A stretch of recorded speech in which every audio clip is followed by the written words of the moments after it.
Hello, students. It's time for another counseling lesson. As we've talked about before, this is Mental Health Awareness Month, and today we're going to be talking about stress and anxiety. What is stress? What is anxiety? And what is the difference? I'm Mr. Marcioni. I'll be doing this presentation with Ms. Truesdell. I'll be starting it off. So again, what is stress? That's how we're going to focus on the first part of this presentation. Okay, stress is any type of change that causes physical, emotional, or psychological strain on you. It's your body's reaction to tension, anxiety, or an emergency. Stress is usually accompanied by some sort of stressor. A stressor is something that causes stress. So in a school situation, a stressor could be a test that's coming up. Or if you're getting bullied, that could be a stressor, okay?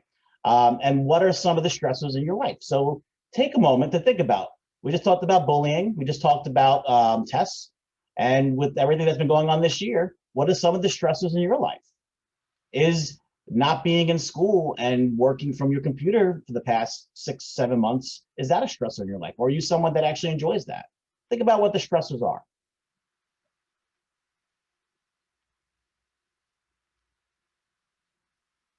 Are stresses a good thing or a bad thing? Sometimes stresses can be an actual good thing. A bit of stress adds excitement to your life or motivation. It can help you accomplish more. For example, if you're a student who has a big test coming up on Friday, that stress can motivate you to study for that test. Or if you're someone in sports, if you have a big game coming up, that stress of wanting to, win that game is going to cause you to practice more and get ready for the game. Also, stresses can help when you're in a dangerous situation. Let's say your house is on fire, okay? And that stress is going to motivate you to get out of the house. So stress can be a positive thing. It's only when stress isn't managed well or when it goes on too long that it becomes a situation where it starts to harm your health. And we're going to watch a short video just kind of going over stress and what it is.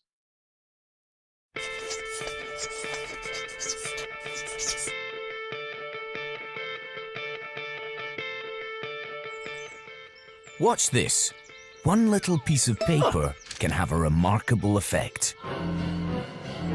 Stress is stressful.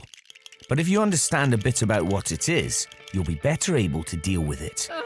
First though, take a few deep breaths. In fact, do that anytime you feel stressed. It helps. Stress is a survival mechanism. When danger appears, it can get you out of trouble quickly. Your body crashes up the gears and throws all its resources into getting you moving. Your heart pumps furiously to increase blood pressure, glucose is sent to the muscles as a fuel injection, and you become totally focused on what psychologists call fight or flight.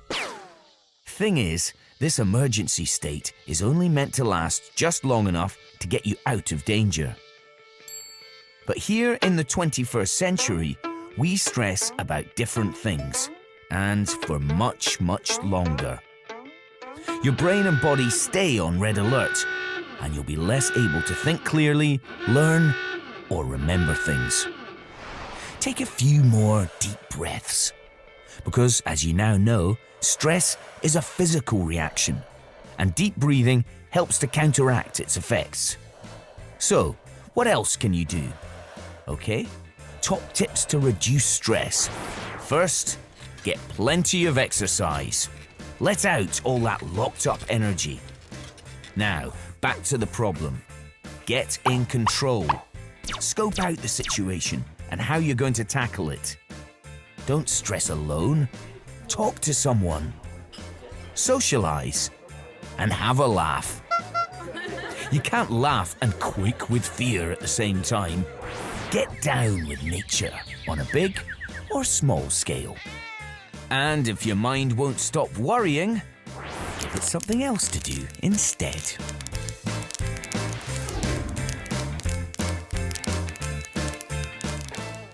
And now Ms. Truesdell is going to talk about anxiety. Okay, anxiety is an emotion characterized by feelings of tension, worried thoughts, and physical changes like increased blood pressure. Sounds a lot like stress, doesn't it? It is defined by persistent, excessive worries that don't go away, even in the absence of a stressor. And that's really where it starts to become different is with anxiety, you're still worrying even when the stressor is gone. People with anxiety disorders usually have reoccurring intrusive thoughts. These are thoughts that get stuck in your head and they're on repeat for them, or concerns even when there's nothing to be concerned about. They may avoid certain situations out of worry. They may also have physical symptoms such as sweating, trembling, dizziness, or a rapid heartbeat. And one thing I'd like to add in there, and having someone very close to me that suffers from an anxiety disorder, is a lot of people don't realize how it can make, in children only, it comes out very abrasive, impulsiveness. And sometimes they can't control their thoughts. So now we are going to get ready to watch a video on a girl who gives a great example of the difference between stress and anxiety.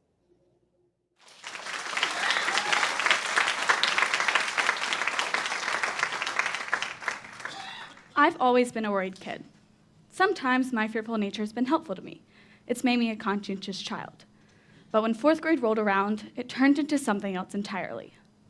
What my parents saw as a cute or silly quirk started to become much worse. What I worried about was pretty irrational. My fear was that my parents would die while I was at school, wouldn't pick me up. I would have nowhere to go and have to live with some strangers. Now, you should know that my parents never gave me any reason for me to believe that they wouldn't pick me up. They were always there when they needed to be. I had never experienced any trauma either. Nothing had happened that would make my fears feel real, but even then, they affected my everyday life. They affected me to the point where I would cry on the way to school, and when I got to school, I couldn't focus because I was counting down the minutes until I could run outside to see if my parents were there to pick me up. I hated every second of school because I was stressed something terrible was going to happen. I was stressed whenever the phone rang in the classroom that it was someone going to be telling me that my parents had died. I was stressed whenever my parents went out because I was afraid they wouldn't come home. But it wasn't stress, it was anxiety. At the time, I told myself that what I was going through was nothing out of the ordinary. However, when my parents tried to talk to me about it, I started to realize that it wasn't as normal as I wanted myself to believe. I started to feel like something was wrong with me, and I shut down when people tried to talk to me about it. I really did not want to believe that what I was going through was an actual problem. I wanted to believe it was just normal stress. But stress and anxiety are two very different things. Stress is a state of mental or emotional strain or tension resulting from adverse or very demanding circumstances, while anxiety is defined as a feeling of worry, nervousness, or unease, typically about an imminent event or something with an uncertain outcome. Basically, stress is a reaction to something, which can be managed. But anxiety is different, very different. Think of when you're assigned a ton of homework and you're scared you can't get it all done. That feeling is stress, but anxiety takes it a step further. It makes you start to think that if you can't get all this homework done, then you'll fail the class. And if you fail the class, you can't get into a good college. If you can't get into a good college, then your life is doomed forever. While this might not make that much sense, of course your life is not doomed. Many students suffer with this fear. Now, sometimes stress can be beneficial to us. It can help us make good decisions, like recognizing the need to study for a test. But anxiety is rarely, if ever, beneficial. I like to think of anxiety that's like a cloud that looms over everything you do. It's always in your mind and prevents you from taking actions to solve problems. Anxiety are negative thoughts in your brain and won't go away no matter what. Anxiety can be disastrous to your life if you don't treat it, and you can't treat it if you don't know you have it. Now, earlier this year, we had an assembly on how to treat stress. They gave us helpful tips such as to get 8 to 10 hours of sleep every night and to do all your homework and to eat a healthy breakfast. These things, while helpful, cannot cure anxiety. People, specifically students, need to be educated on how to decipher between stress and anxiety, and not just in themselves, but for other people. And parents and teachers need to know the differences between the two and the signs of someone experiencing either one. When something normal, like sadness or worry, starts to prevent you from going through your daily routine, that's when you know you need to seek assistance. In the end, what helped me was not denying that my fears could ever happen, but making a plan in case some of them did.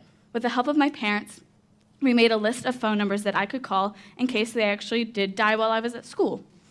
I kept this list in my homework folder. These initial plans helped me regain that safe and secure feeling, control, which is what I really wanted.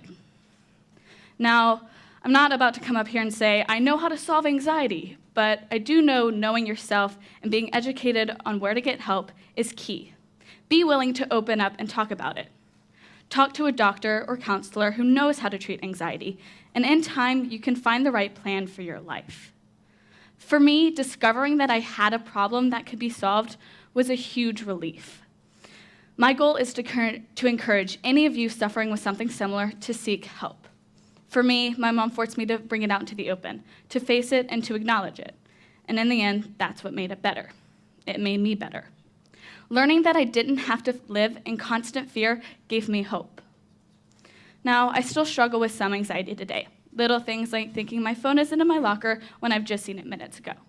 But now I can walk my way through it and say, where would it have gone and what's the worst that can happen? Accepting that I will likely struggle with some form of anxiety for the rest of my life, but relying on healthy and effective ways of coping with it has changed my life for the better. If you have anxiety, it's hard to have hope that things can get better, so you try and ignore it. But trust me when I say you can't fix it alone.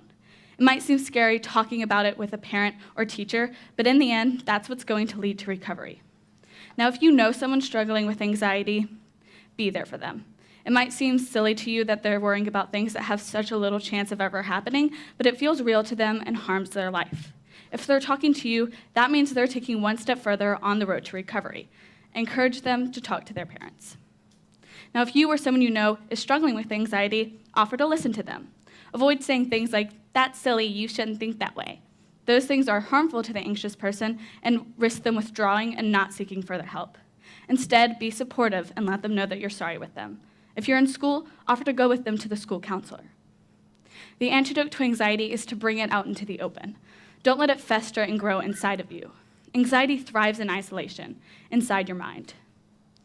Overall, anxiety is going to try and convince you that there's no hope, but hopelessness is a lie, and I encourage you not to give in to that belief. Thank you. One of the things that I really like that she just said is that anxiety thrives being alone in your mind. And that is truly true. I don't know how else to say it other than it likes to sit there and fester, because then it will keep building and building and get worse and worse and more paralyzing. And that's why it's so important to talk about it and to work on things that help manage your stress and anxiety. The truth is, I like to sometimes think of it almost like a tornado that spirals out of control sometimes. Yes, after festering, that's exactly what happens. It will spiral, and then it takes out everything in its path, which is where you will see when I was talking about the impulsiveness, that how it comes out in children. Anxiety was with the impulsiveness. Sometimes they are going to talk very rudely when anxiety is happening. I'm going to give you an example. I know someone that gets very anxious over needles, and they had to get blood work done. So they were, of course, their anxiety was building. They weren't talking about it. Then the negative self-talk came in of, I can't do this, I can't do this. And when it was going on, they started saying things to the people around them that they normally wouldn't say, like, this is stupid, you're stupid, why do I have to do this? When that's not really how they feel about that person. They love that person. It is the anxiety coming out, and they just don't know how to handle that emotion anymore because they have let it take control of them. So really learning how to handle it is very important. Eliminating the stressor if possible. While the real reality of the situation this person was in is they had to give blood. They couldn't just eliminate the needle and get away from that. So they had to cultivate a social support, which they had social support there with them. Seeking good nutrition will help. Relaxing your muscles, meditating, protecting your sleep, physical activity. I mean, we all know science screams about physical activity helps with endorphins in your body to get things going. Taking a moment in nature is very calming for some people. Pleasurable activities, whether it's riding your bike, playing a game. We all know some games are very relaxing for people. Card games. Reframe your thinking. And that's the one that I really want to hit home on is our thoughts influence our emotions, which in turn influences our behaviors. And that example I gave with the needle clearly the emotions took over because the anxiety was living in it, festering in it by itself in the head. And then the tornado came and unleashed the beast, I should say, and things came out of the mouth that were just not normal for that person. And seeking help. If you're realizing you have a lot of this going on, seeking help, because when you seek help, you talk about it, and talking is the key. So now we're going to see how we cope with anxiety and stress. Do I look like I'm okay? Yeah, exactly. Hard times, gonna make you wonder why you even try. Hard times, you're not gonna get to rock bottom.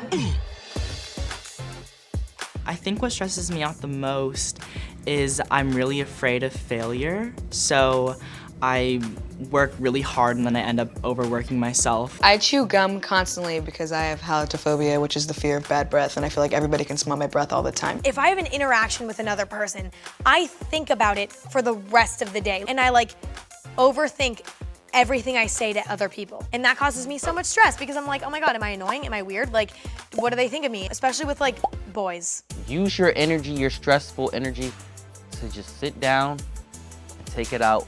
Whatever you do, if you're a painter, paint how you feel. If you're a musician, sing about how you feel. Because that's a very potent energy that you're using, and that's why I'll be making videos. I think it's actually more normal to not be okay than it is to be okay, because I would say 90% of the time, there's something in the depths of my mind that's not doing so good. There was one night where I woke up in the middle of the night and I had this huge knot in my stomach and I felt like I couldn't breathe. And it wasn't because of anything. There wasn't anything crazy happening in my life. It just happened because that's something that happens when you have anxiety.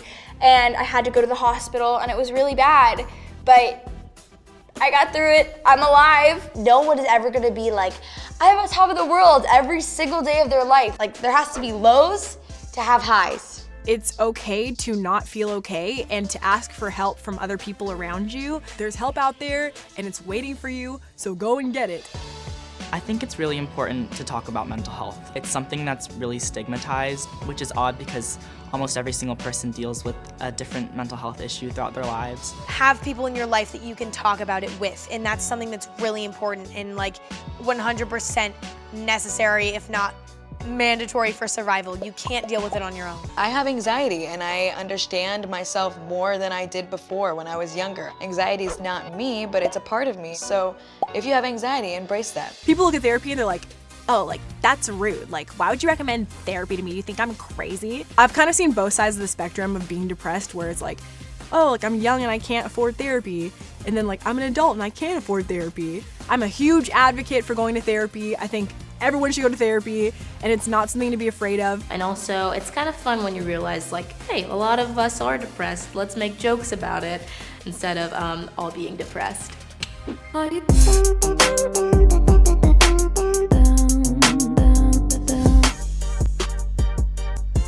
Self-care is taking care of not just your physical health, but definitely also mental health. So obviously making sure you shower and brush your teeth. Exercising, eating well, making sure you're getting enough sleep. I think that those things are also really important because if you don't do those, you'll lose your mind. So sometimes life moves so quickly, you kind of forget about yourself. And then that, to me personally, leads to so much stress. And then I'll be in the middle of a bunch of people and be like, I need to be alone and I need to do a face mask, goodbye.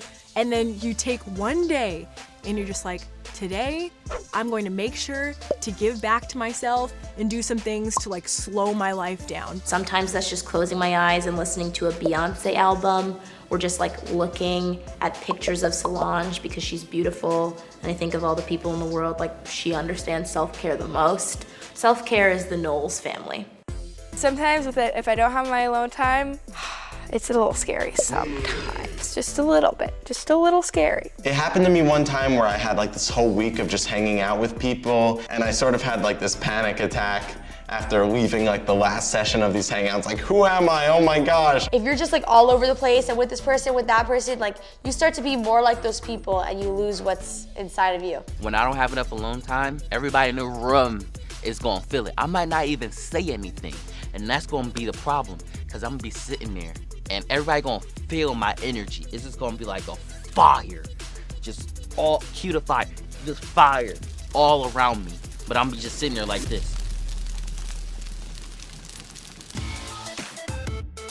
I think physical health definitely influences mental health because after like I work out or something, like I feel good, I feel awesome, and like it like releases hormones or something too. It's like actually like scientifical that physical health improves mental health. I think that exercise is one of the best things that you can do for your mind because it actually it releases all of the stress. You're so angry, like focused about like, I need to hold this plank. Why does this hurt so much that you forget about all the problems that you had earlier? At times I will go many days without seeing people. Who cares if I haven't brushed my hair in 3 days? Who cares if my hair is a literal rat's nest? It doesn't matter, but it does matter because I don't feel good that way. And again, what would the beautiful women of the Knowles family be doing? I'm venturing to say getting a massage, maybe, doing a few jumping jacks, drinking a smoothie. WWTBWONFD. What would the beautiful women of the Knowles family be doing? I messed it up, but you know what I mean. Empathy means feeling for other people. There are situations in life that I struggle to empathize with because I'm like, okay, come on. Like somebody will break a nail and they'll be like so upset about it. And I'm like, just get over it. But to them, it's like a big deal. When I was a teen, I don't think I was very empathetic, but not without lack of trying. I think it was because I was just so nervous about myself that I was really self-centered. The world isn't just you. The world is not centered around you. My dad tells me that every single day. You need to be there for other people. It's a community everywhere you go. I feel like if we start analyzing in our brain, what did they say, why did they say it, and what's the background behind this, and we just reply rather than react, we can go really far with this thing called life, we call life thing. So we just saw from many people how they handle their stress and how it's almost a normalcy for people to be at some point in their life be overstressed, feeling anxious, having some anxiety creep in. It's normal in the middle school and high school years. So do not think that you are alone. So the key, if you feel that either stress or anxiety are affecting your day-to-day functions, your mood, consider talking to a mental health professional who help provide you with additional coping tools. Those mental health professionals, you're looking right at them. We're giving you the lesson. Myself and Mr. Marchioni would be more than happy to work with you. Anxiety disorders differ from short-term feelings of anxiety in their severity and in how long they last. The anxiety typically persists for months and negatively affects your mood and daily functioning. So you're going to feel anxiety at different points, but to have an anxiety disorder, it's months of feeling that way. And if you feel like it's been months, you really need to seek professional help. A psychologist can help determine whether you may have an anxiety disorder. And you can see a psychologist through your primary care doctor. They can recommend. We also have a school psychologist. And that's one of the great things, Ms. Truzel, is that if they do come to us, or if let's say they go to their parents and their parents let us know what's going on, we can talk to them, and then we can connect them with our school psychologist, or we can recommend outside sources depending on the situation. And as Ms. Truzel just said, where can you go for help? School counselors, myself, Ms. Truzel, happy to help. Our school psychologist, Mr. Patterson. You might have a teacher or a staff member in the building that you're really close to. You can go to that staff member. More than likely, that staff member is probably going to bring the information to us as your school counselors because we're more trained to help with these things. But that person will be there to help you as well. Of course, your parents or family members, especially in this situation where you're virtually doing school, you might go to your parents or family members first, and then they may get us involved. And then, of course, we gave a couple of hotlines here. The 1-800-999-9999 line, the 1-800-273-TALK. And then there's also a text line now for students where it's you type the word above to 741-741. Okay, and these are all hotlines to get support when it comes to anxiety, stress, anything like that. And the key is to get that help. Do not let it fester within you. Well, if you have any questions about any of this, of course, reach out to Ms. Truesdell or myself. We appreciate your time. And you all, one thing that we haven't mentioned yet, Ms. Truesdell, is that we're both wearing teal today because we are talking about anxiety and anxiety disorders this week. And teal is the color that we ask people to wear that are supporting anxiety or anxiety disorders. So please wear your teal this week. You can take pictures of yourself, send it to Ms. Moraldo, upload it to our Instagram page on our Pick a Wax Instagram page, send it to Ms. Kraus for the yearbook. And of course, reach out to us if you have any questions.